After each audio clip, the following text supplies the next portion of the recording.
For many of you, Capcom's relationship with Sega is fondly remembered thanks to the Saturn and Dreamcast years. It was during this time that Capcom lavished those two platforms with countless arcade ports and exclusives that would make anyone happy. But there was a stretch of time there in the 1980s and early 90s where Capcom was entrenched deeply in Nintendo's back pockets. The truth was pretty simple.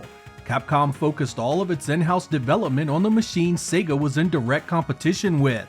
If you saw a Capcom game back then on a Sega platform, it meant it was licensed out and developed by another studio other than Capcom.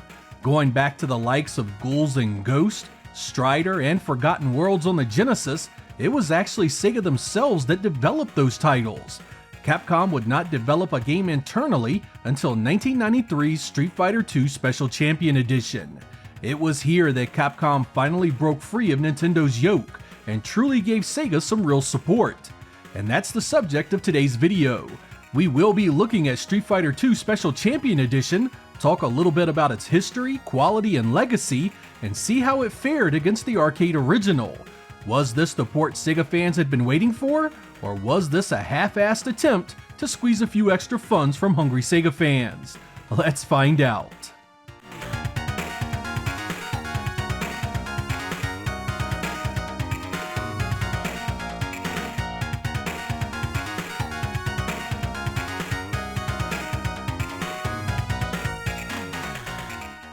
In case you've been living under a rock for the last 30 years, or you just don't like fighting games, Street Fighter II Special Champion Edition is a combined port of the Arcade Champion Edition and Hyper Fighting. Known as Street Fighter II Dash Plus in Japan, it uses a 6-button interface to give you 3 punch and kick options that range from weak to strong, all useful in various situations. Typically, your weaker attacks do little damage, but are far faster and can be linked into more combos.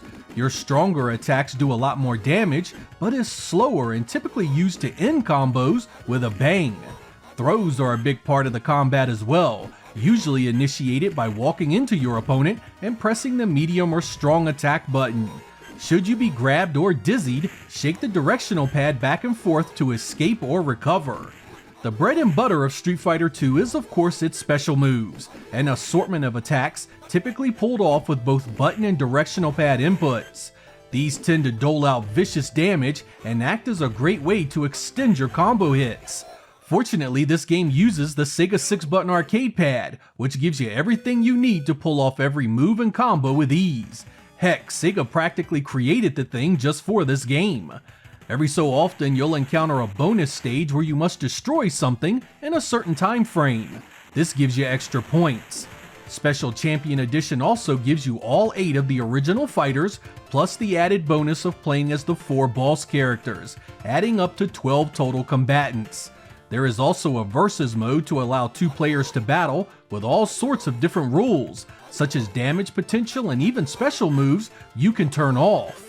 There's also a group battle mode, which is just a tournament option with 2 choices. Match play is a simple one-on-one bracket with up to 6 entries, while elimination allows you to reuse fighters until you lose them all. Should you be in the unfortunate state of not owning a 6-button controller, the 3-button options are quite terrifying. In order to get access to all your punches and kicks, you must use the start button to switch between them. To say this limits the gameplay is a gross understatement. For you speed demons, Special Champion Edition has turbo settings that make it even faster than the arcade original. These are located before you select your game as stars. The more you choose, the faster it gets. Round 1, fight!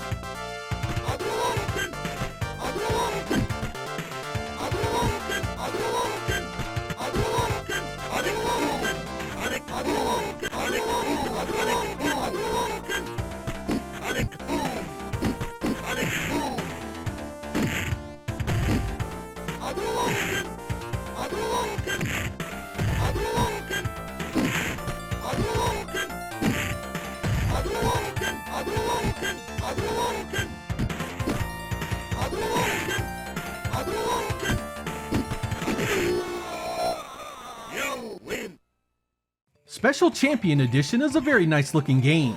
It has the expected cuts in animation and detail, but otherwise does a solid job bringing the arcade home.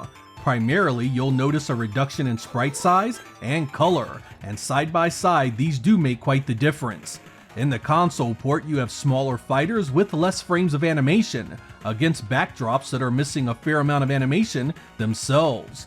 But overall, I really love the look of this. It has much of the important visual touches that gave Street Fighter II its personality. The line-scrolling floor is still there, the backgrounds have parallax, and even with the rather small on-screen color count, every stage remains detailed and bursting with arcade-faithful set pieces. Set side by side with the Super Nintendo port of Hyper Fighting, the Genesis more than holds its own in the graphics department. It even manages to occupy most of the screen, lacking the massive black bars that dominate so much of the Super Nintendo's presentation. As far as graphics go, I don't think we could have expected much better on a 24 megabit cartridge. While it certainly has its cuts and compromises, it manages to capture the look and feel of the arcade in a very meaningful way. Considering the arcade original was nearly 3 times the ROM size, I think that's pretty damn good.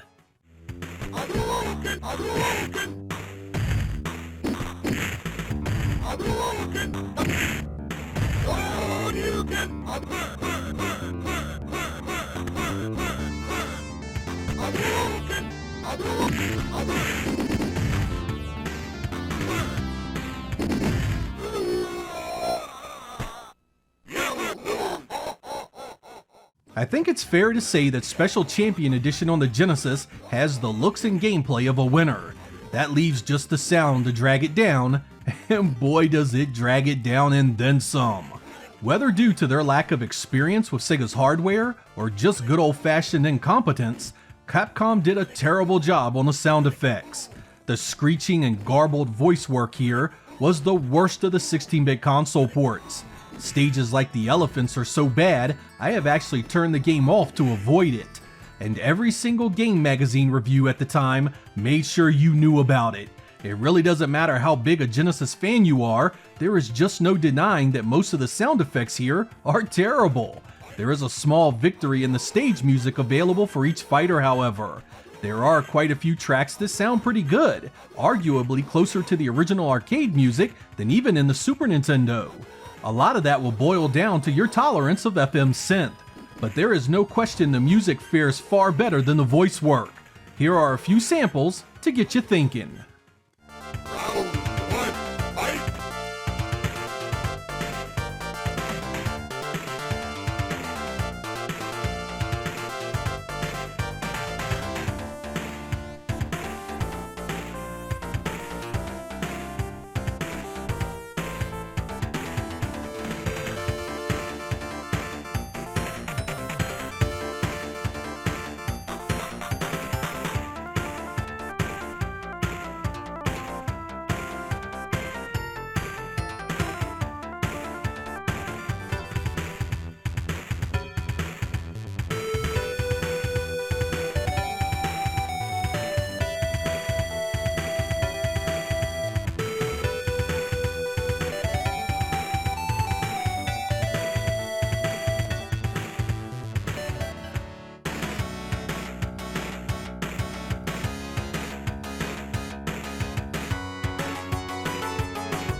The history of Special Champion Edition is told through the lens of a Nintendo-dominated industry.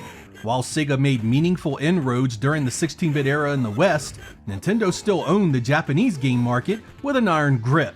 Exclusivity contracts wouldn't even allow Capcom to name the Genesis version Street Fighter II Turbo Hyper Fighting, and believe it or not, Capcom initially farmed out this game to another studio while they worked on the Super Nintendo version of Hyper Fighting themselves. It was only after that outside studio failed to produce a quality product that Capcom stepped in to handle it, resulting in a delay that put it in direct competition with Mortal Kombat, which absolutely slaughtered it at retail. Nintendo was always first served, and it shows in every facet of this game's development and release. While I'll be the first to tell you the quality here is mostly satisfying, you cannot help but wonder if it should have been better, particularly those voice samples. While I think we can all appreciate the difficulty of getting good speech on the Genesis, it took a homebrew project to show you just how much better it could have been, and should have been really. But at the time of its release, the damage was done. Every publication that reviewed this back then focused heavily on the sound, with some even hating the music. This created a distinct feeling of inferiority in the port, and coupled with the release of Mortal Kombat around the same time, led to the Genesis version of this game underperforming at retail. That pretty much guaranteed Capcom would continue to limit its support for the Genesis, and they only released a few more titles themselves, despite the Genesis being extremely popular in the US and much of Europe.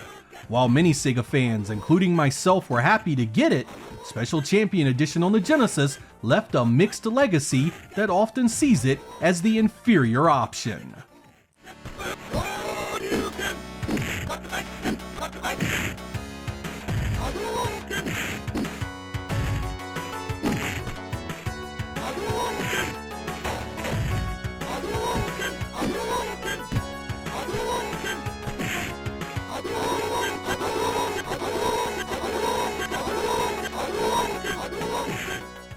Overall, I find myself loving this version of the game.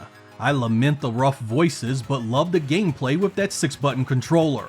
Pound for pound, I feel it's the best playing of all the 16-bit ports. I also appreciate a lot of the music here. Not every track is a winner, but there is far more good than bad. If versus multiplayer is your thing, the added group battle mode is definitely worth a look. If you don't mind tinkering with ROM hacks, there are both sound and color projects out there that turn this into a much better game. No kidding, man, they'll make you wonder if the original Capcom team that did this knew anything about the Genesis at all.